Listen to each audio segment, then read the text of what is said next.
Alors cette semaine, nous allons travailler la multiplication des cellules. Donc nous allons essayer de comprendre comment les cellules se multiplient. Alors premier point, pourquoi et quand une cellule doit-elle se multiplier? Alors vous êtes tous à l'origine de la rencontre entre un spermatozoïde et un ovocyte, futur ovule. Cette fusion du spermatozoïde et de l'ovocyte va donc donner la première cellule de l'être humain, qu'on appelle le zygote. Et puis, au final, vous êtes maintenant un être avec des milliers de cellules. Donc évidemment, que s'est-il passé entre les deux?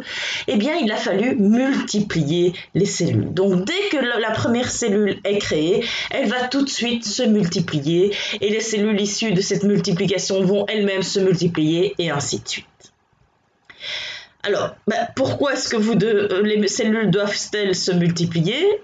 Vous avez subi une croissance. Et donc, le bébé a forcément moins de cellules que l'adulte. Donc, au fur et à mesure de la croissance, nous avons besoin de beaucoup plus de cellules. Nous avons aussi, ça c'est un schéma qui représente la peau, avec les différentes couches, le derme, l'épiderme, vous avez déjà entendu parler. Et donc, nous perdons des cellules, les cellules externes de notre peau s'en vont petit à petit. D'ailleurs, si vous prenez un bain, vous avez des cellules qui partent. Bon, si vous prenez beaucoup de bains, vous n'allez pas être comme un gruyère, mais petit à petit, vous avez des cellules qui se détachent, qui meurent, qui partent. Et donc, il faut évidemment les renouveler. Vous avez parfois aussi des cassures et donc il faut réparer, ici une cicatrice, il faut réparer les cellules qui sont cassées lors d'accidents, etc. Alors, deuxième point, qu'est-ce qui déclenche le mécanisme de la multiplication cellulaire? Alors, ce serait génial de pouvoir comprendre ce qui provoque la multiplication cellulaire. Comme ça, on pourrait comprendre quand et qu'est-ce qui provoque cette multiplication, mais aussi on pourrait arrêter quand cette multiplication devient folle. C'est le cas du cancer, on en parlera plus tard. Alors en fait, pour l'instant, on est encore au stade d'hypothèse. Première hypothèse, c'est le facteur héréditaire de taille. Ça signifie quoi? Ça signifie qu'on imagine que la cellule serait prédestinée à avoir une certaine taille et quand elle atteint cette taille maximale, pouf, cela enclenche la multiplication cellulaire. Deuxième hypothèse, c'est le rapport nucléocytoplasmique. Il y aurait un rapport entre la taille du noyau et le volume occupé par le cytoplasme. Si tout à coup il y aurait beaucoup plus de cytoplasme par rapport au noyau, cela enclencherait la multiplication cellulaire. On a aussi comme hypothèse le rapport membrano-cytoplasmique. Là, ce serait la surface de la membrane cytoplasmique par rapport au cytoplasme. Si l'une devient trop grande par rapport à l'autre, pouf, cela enclencherait aussi la multiplication cellulaire. Et dernière hypothèse, c'est l'existence de signaux cytoplasmiques venant de l'extérieur. La cellule recevrait venant de l'extérieur des signaux qui provoqueraient sa multiplication cellulaire. En réalité, on ne sait pas encore très bien et peut-être que c'est d'autres hypothèses ou peut-être que c'est une combinaison de plusieurs de ces 4 hypothèses que vous avez devant les yeux. Donc vous ne devez pas connaître ces hypothèses, mais sachez qu'à l'heure actuelle, je ne dirai peut-être plus ça dans quelques années, j'espère, mais à l'heure actuelle, on ne sait pas encore réellement qu'est-ce qui déclenche le mécanisme de la multiplication des cellules. Alors, la durée de vie d'une cellule ainsi que son taux donc, de multiplication est très variable d'une cellule à l'autre, d'un tissu à l'autre. Prenons ici le premier exemple en haut à gauche, le globule rouge. Le globule rouge a une durée de vie de 120 jours. Une cellule du foie a un taux de mitose très très faible, donc ça signifie qu'elle va se multiplier très rarement, mais en cas d'une ablation, si vous prenez une partie du foie, alors comme le foie n'est plus entier, on va observer beaucoup plus de multiplication cellulaire à ce moment-là. Les cellules de votre intestin ont une durée de vie de 4 jours. Donc votre intestin est entièrement renouvelé tous les 4 jours. Les cellules de la peau, je vous le disais, donc elles commencent à l'intérieur de la peau dans les couches les plus internes, les plus proches, les plus internes, et puis elles évoluent vers l'extérieur et elles ont une durée de vie de 3 à 4 semaines. Elles meurent à la surface et sont ainsi éliminées. Les cellules nerveuses, c'est très variable, mais par exemple, il y a certaines cellules nerveuses qui ne se multiplient jamais. C'est le cas des cellules nerveuses qui forment votre moelle épinière. Si une personne, lors d'un accident, a un coup au niveau de la moelle épinière et que certaines cellules nerveuses sont rompues, malheureusement pour cette personne, il n'y aura pas de multiplication cellulaire et de renouvellement de ces cellules. C'est comme ça que l'on explique que certaines personnes deviennent paraplégiques ou tétraplégiques. Et les cellules musculaires, là, il n'y a pas non plus de multiplication cellulaire, donc pas de remplacement. Alors, avant de multiplier les cellules, une opération doit absolument avoir lieu, c'est ce qu'on appelle la réplication ou appelée aussi duplication. Pourquoi ? Parce que lorsqu'on va multiplier les cellules, vous l'avez peut-être vu dans le film que je vous ai demandé de regarder précédemment, on part d'une cellule qui va former 2 cellules. Or, chaque cellule que l'on va créer doit avoir un ADN complet. Elle ne peut pas se limiter à un demi-ADN. Elle ne va pas être contente avec un demi-ADN. Elle doit avoir un ADN complet. Donc, avant de multiplier les cellules, on va d'abord multiplier l'ADN, dupliquer l'ADN. On va donc partir d'un ADN pour arriver à 2 ADN. Alors, la photo que vous voyez ici présente le petit brin ici que vous voyez, je passe dessus avec ma souris, c'est un ADN qui, après réplication, va se transformer en 2 ADN. Donc, on va le doubler si vous voulez. Alors, comment cela va-t-il se passer ? Une protéine qu'on appelle l'ADN polymérase va d'abord séparer les 2 brins de l'échelle, va, si vous voulez, écarter les 2 montants de l'échelle, ce qu'on appelle les 2 brins. Donc, les bases ne vont plus être accrochées, A ne va plus être accroché à T, G ne va plus être accroché à C, C ne va plus être accroché à G, et T ne va plus être accroché à A, ils vont être séparés. Et comme les bases se retrouvent seules puisqu'elles sont séparées, on va alors reconstruire le reste de l'échelle. Donc, voici en animation. La boule rose que vous voyez, c'est l'ADN polymérase. Alors, première étape, on va recommencer. Hop, voilà. Première étape, vous voyez qu'elle sépare les 2 brins. Et puis là, elle reconstruit. En face d'un G, elle met un C. En face d'un T, elle met un A, et ainsi de suite. Et donc, à la fin, on va se retrouver plus avec un ADN, mais 2 ADN, 2 hélices, qui sont, si vous les comparez, identiques l'une à l'autre. Alors, pour étudier la réplication, le petit conseil que je vous donne, c'est de pouvoir répondre aux questions suivantes. Les 3 Q avec P et C. Je m'explique. Q, c'est pour qui ?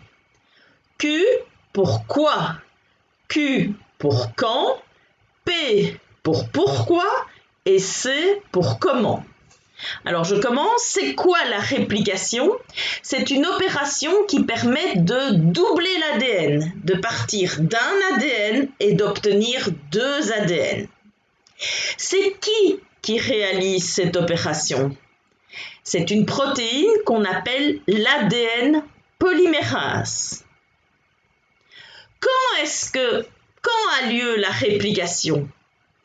Avant la multiplication cellulaire qu'on appelle aussi la mitose. Donc avant la multiplication cellulaire, donc avant la mitose, et avant la méiose que l'on verra la semaine prochaine. Pourquoi a-t-on besoin de doubler l'ADN? Parce que lorsqu'on fait une multiplication cellulaire, on part d'une cellule et on obtient 2 cellules. Et chaque cellule que l'on obtient doit avoir un ADN complet. Donc on va doubler de cette manière-là l'ADN. Comment a lieu la réplication? Alors je vous remets l'animation en même temps. L'ADN polymérase sépare les 2 brins de l'ADN et puis capte des nucléotides, c'est-à-dire des assemblages de sucre, phosphate et base, et reconstruit les 2 brins de l'ADN pour fabriquer 2 ADN. Donc ça veut dire que l'ADN polymérase, lorsqu'elle rencontre un C, elle va chercher dans le milieu un nucléotide qui porte la base G. Quand elle rencontre un A, elle va capter dans le milieu un nucléotide qui contient la base T, et ainsi de suite. Et elle reconstruit ainsi 2 ADN.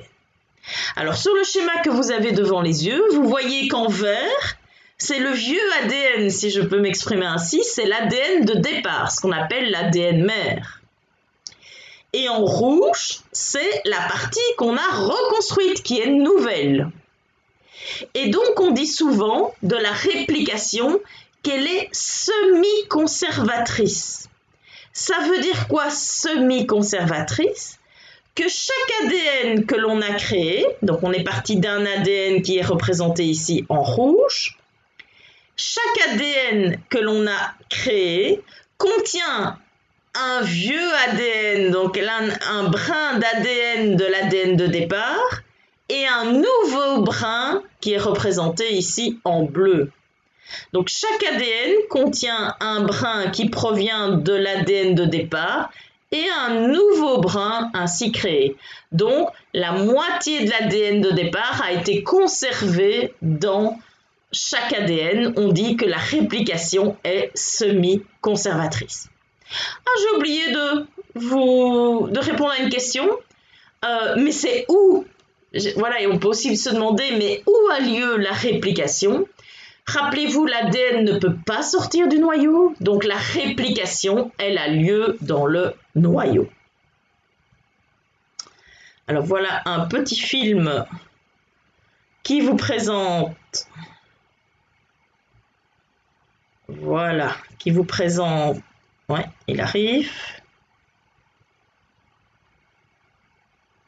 Voilà. Voici un film qui vous présente la réplication. DNA replication is defined as the process by which an original DNA. Donc vous pourrez aller, donc c'est en anglais, vous pourrez aller l'écouter en anglais sur YouTube. Donc vous voyez que ce qui arrive en gris, c'est l'ADN polymérase. Dans un premier temps, elle va donc séparer les 2 montants de l'échelle, elle coupe l'échelle en 2. Et puis on va reconstruire le barreau manquant, le montant manquant de part et d'autre. Et nous nous retrouvons donc avec 2 échelles identiques, 2 ADN identiques. Alors, étudions maintenant la multiplication des cellules que l'on appelle la mitose. Normalement, vous avez déjà vu le film explicatif, mais là, je vais vous présenter la mitose en animation. Alors, la mitose, je vais la lancer une première fois. Voilà. Voilà tout ce qui se passe pendant la multiplication des cellules. Et vous voyez que c'est un film continu.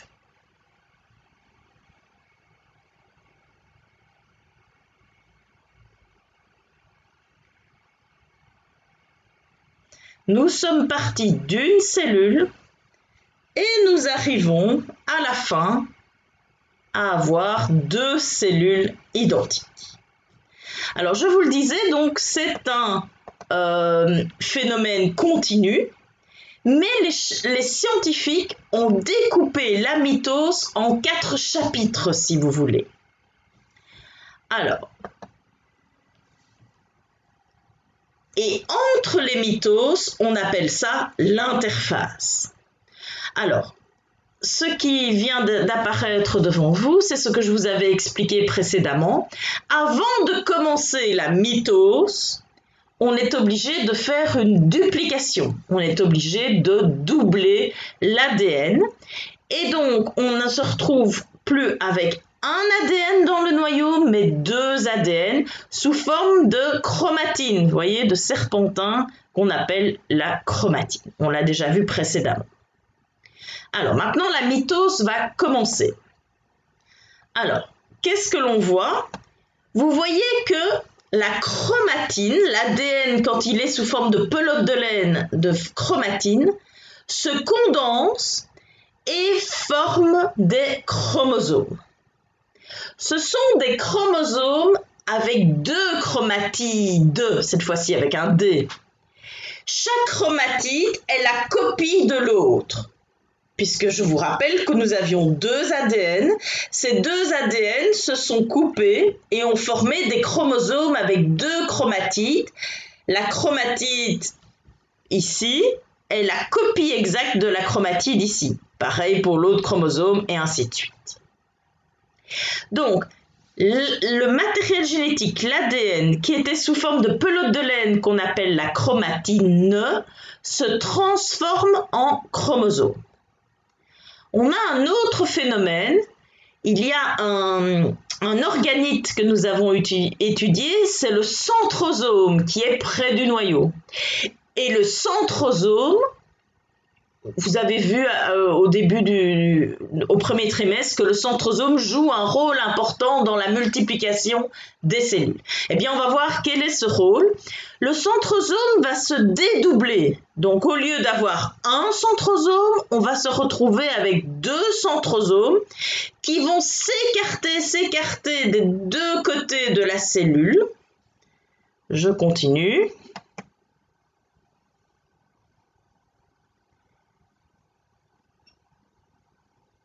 Et créer un fuseau, une sorte de filet, si vous voulez, avec plein de microtubules. Et ce fuseau, ce filet va s'étendre sur toute la longueur de la cellule.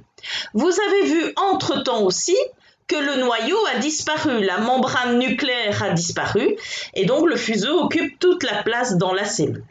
Vous voyez aussi que les chromosomes se sont accrochés au fuseau, à une microtubule du fuseau. Tout ce que je viens de vous raconter, c'est ce qui se passe lors de la première phase de la mitose. C'est ce qu'on appelle la prophase. Alors retenez, pour étudier, prophase, c'est la première phase. Petit truc mémotechnique. On continue.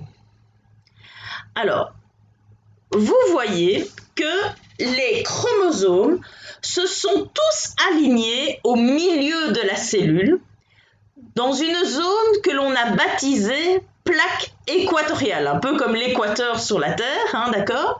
Donc, tous les chromosomes ont été se placer au niveau de la plaque équatoriale. Cette étape s'appelle la métaphase. Alors, petit truc mémotechnique pour retenir, à la métaphase, qui commence par un M, les chromosomes vont au milieu. Petit truc pour retenir. Alors, l'étape suivante est l'étape la plus importante lors de la multiplication cellulaire, c'est l'anaphase. Et là, vous voyez, qu'est-ce qui s'est passé? Les chromosomes se coupent en 2. Chaque chromatide va rejoindre un pôle de la cellule. Chaque chromatide va rejoindre un centrosome, un pôle de la cellule. Donc les chromatides se séparent.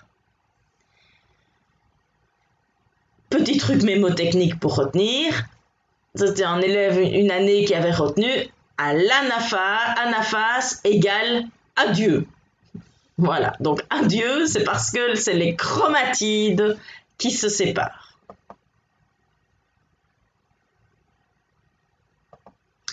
Alors maintenant, on va commencer la dernière phase de la mitose qui s'appelle la télophase. Petit truc pour retenir, à la télophase, la mitose se termine.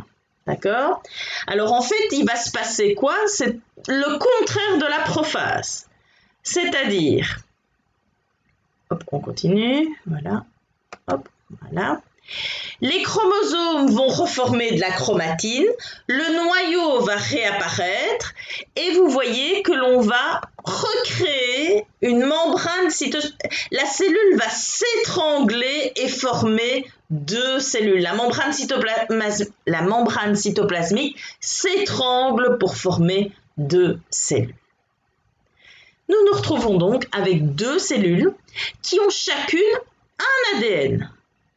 Et donc ces cellules-là, l'ADN est sous forme de chromatine, mais précédemment, avant qu'elle redevienne une pelote de laine, l'ADN, je reviens ici, l'ADN était formé du même nombre de chromosomes, mais ce sont des chromosomes qui n'ont plus qu'un seul chromatide. D'accord? L'autre est parti là, donc un seul chromatide. Ok? Voilà. Vous avez évidemment dans votre cours l'explication détaillée de la mitose, comme je viens de vous l'expliquer. Alors, petit exercice. Donc, voici un tissu composé de plusieurs cellules. Alors, il faut essayer de reconnaître. Donc, toutes les cellules ne se multiplient, ne sont pas au même stade de la mitose. Alors, il faut essayer de reconnaître. Donc, par exemple, ici en dessous, vous voyez que les chromosomes sont au milieu, sont tous rassemblés au milieu. Au milieu, c'est donc la métaphase. Ici, vous voyez que les chromatides se sont séparés et on rejoint le pôle ici et le pôle là. Donc, c'est la fin de l'anaphase. Ici aussi, on voit que les chromatides se séparent. Donc, c'est l'anaphase, le début, et là, c'est plutôt la fin de l'anaphase. Alors ici, si je considère que ceci, c'était la cellule de départ, on voit déjà la membrane entre les deux. On peut parler de télophase. Ici, peut-être la prophase, et encore, c'est peut-être pas très clair. Bon, voilà, à vous de faire quelques exercices dans le syllabus.